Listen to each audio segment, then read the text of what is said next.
Nakobe Dean is a dude that when he came into the league, there were questions about whether or not he was undersized. Was he going to succeed at this level? Yes, he was like critical on his defense in college, but could he stay healthy? The answer to that has kind of been no, consistently.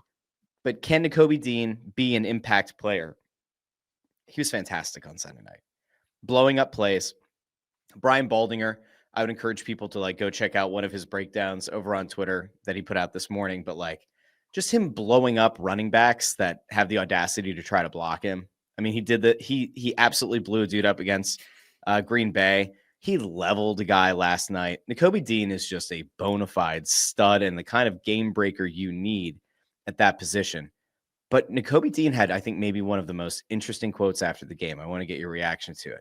So Nakobe Dean was asked about the amount of times that the Lions went for it on fourth down. Now, we know that Dan Campbell is a very aggressive coach. Nick Sirianni's an aggressive coach. They don't, I don't know if it's really the analytics. I think they honestly go with their gut. And you just kind of do the math of like, on a cold, windy night in Philadelphia, are you really going to try to punt? Is it really that advantageous? I'm going to go out to Nakobe Dean because I thought his comment was pretty damn telling. This is Nakobe Dean talking about the Lions' decision to go for it on fourth down as many times as they did on Sunday night. For sure, almost disrespectful. Almost disrespectful. Even if it's not disrespectful for us, I feel like it's disrespectful to our offense. Because like, they didn't get okay field position, but that's just my defensive mindness, though. I won't really take it, no offense to it. I know the type of people they are, or I know the type of team they are over there, and we expected it to be a game like this, so we just had to nut up. So he does kind of like hedge it a little bit, right, and doesn't want it to be incendiary. Doesn't want to become like bulletin board material after the fact because they might meet in the playoffs.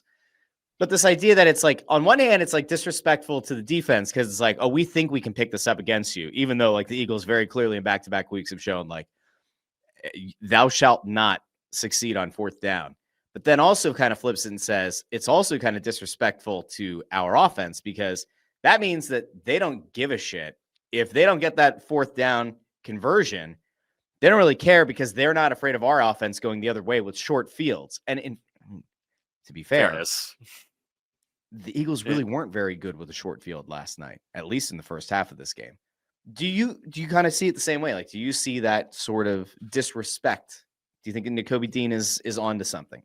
I definitely think there's some method to the madness right there with, the Eagles offense and its struggles. How many times did the Lions go for it on fourth down? I think they were like, 0 for 6 on fourth down. Yeah, and so many times in that game, the Eagles got good field position and they only ended up getting one touchdown on the night.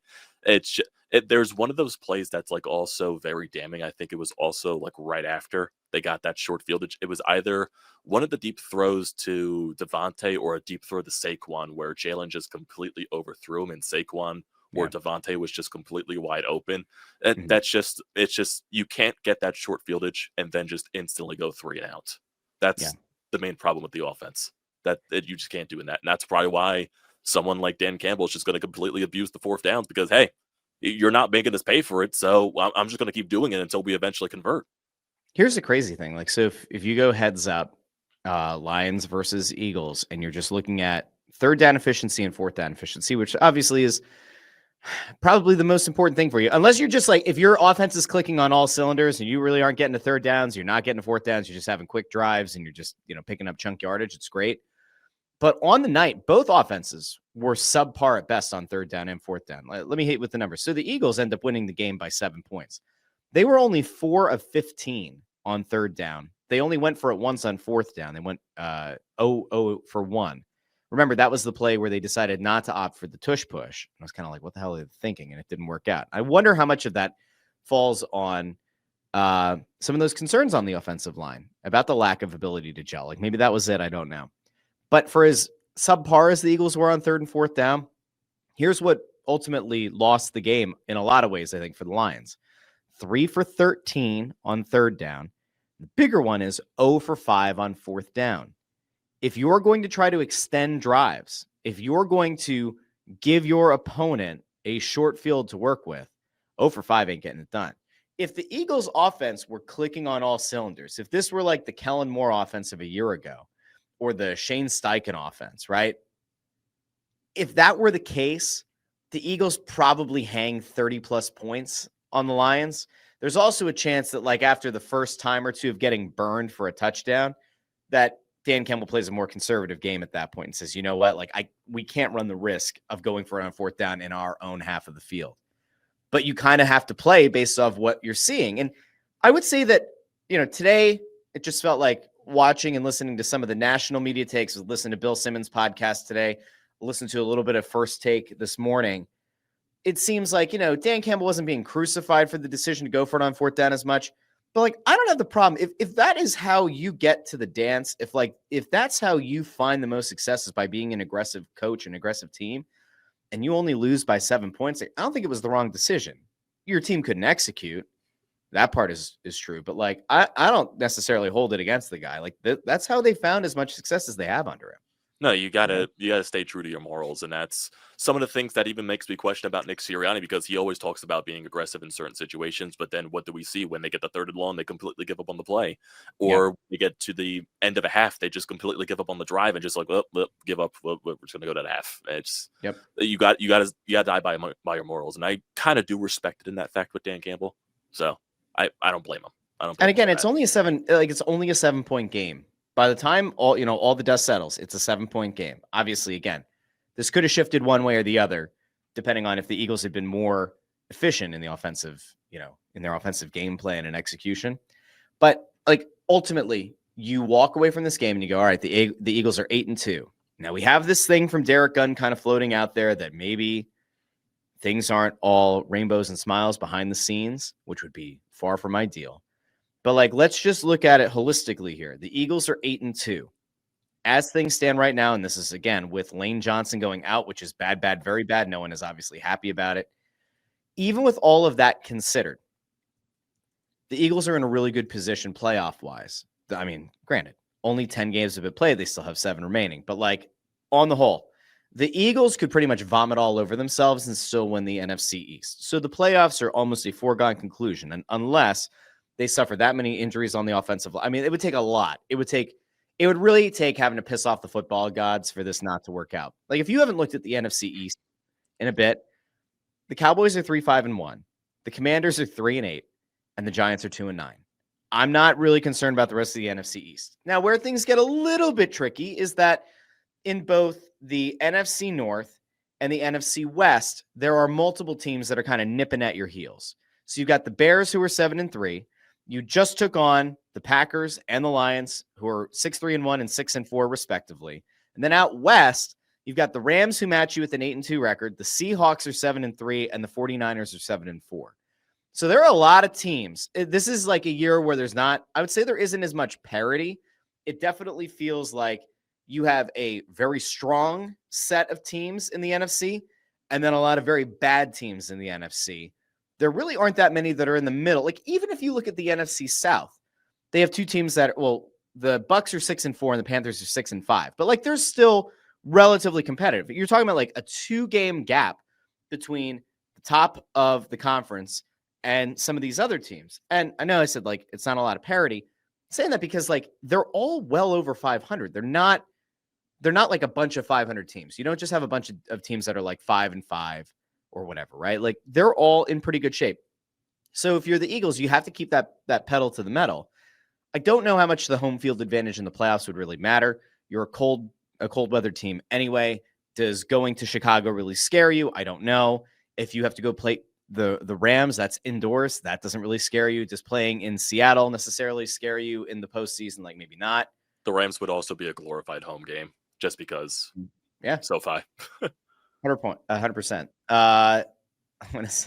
Chris Reed says famous last word. Okay. All right, fine. I think also to your benefit, like all these teams that are in the battle for the conference, you've beaten majority of these teams. You've beaten the Rams. Granted, I know if you were to play the Rams again, they probably wouldn't lose like that again, like they did against the Eagles. You beat Tampa Bay. You've already beat Green Bay. You just beat Detroit. You don't play Seattle, but Seattle doesn't really scare me. They got Sam Darnold as their quarterback. He threw 4 picks yesterday. So once he gets into a tough time, he'll see ghosts. Chicago, they're a young team. they're 7-3. It's a nice record, but they do got a very tough schedule. They still got to play the Packers twice and the Lions again. So we'll see what happens there. So yes, it can't be understated how much getting all these wins does matter. I think it's just more to the fact that right now people are just scared that this offense is going to hold this team back once you get into the playoffs, especially with how dominant this defense is. Well, I mean, Ford is right here. With the actual roster they have, the Eagles team should not be struggling. And I agree. And this is the thing that we've been talking about. It freaks me out that a team that has this much talent should not be scoring 10 points or 16 points. And I get that, like, on any given week, you can have a down week and you underwhelm and you disappoint. And maybe you lose with 16 points. You lose 23-16. If this Eagles defense weren't playing at the level that it is right now, you very well could be looking at back-to-back losses. But because the defense has been as dominant as it has been, it's covered up some warts. And unfortunately, like, we know in this town that, like, sometimes a team that, like, has some warts that are getting covered up, eventually that can get exposed. And I also see this, and Landros isn't wrong, says the one thing that scares me is the inept offense finally costs them a one and done. I mean, that is true. I mean, think about, so I hate comparing them to the Phillies, but, like, to compare them to the Phillies for a second, the thing that we all knew is that the Phillies starting pitching was incredible. And even the bullpen started to perform a little bit down the stretch, right? But we knew that it didn't matter because once you got to the playoffs, the offense had to show up. And for better or worse, it does kind of feel like that's where we are heading right now, where it's the defense is absolutely lights out. And Jalen Phillips has been a sensational addition. But, like, he feels like a game-changing, potentially, like, Super Bowl defining kind of acquisition. So again, like, shout out to the front office and to Vic Fangio for this guy. But, like, Jalen Phillips has been fantastic. But, like, this defense could very well carry the Eagles through a playoff run. But the offense has to step up. And I think at some point it's fair to wonder, where is the Jalen Hurts who has the biggest balls on the field and has delivered 2 incredible performances in Super Bowls? Because we know that guy's in there. He hasn't gone away.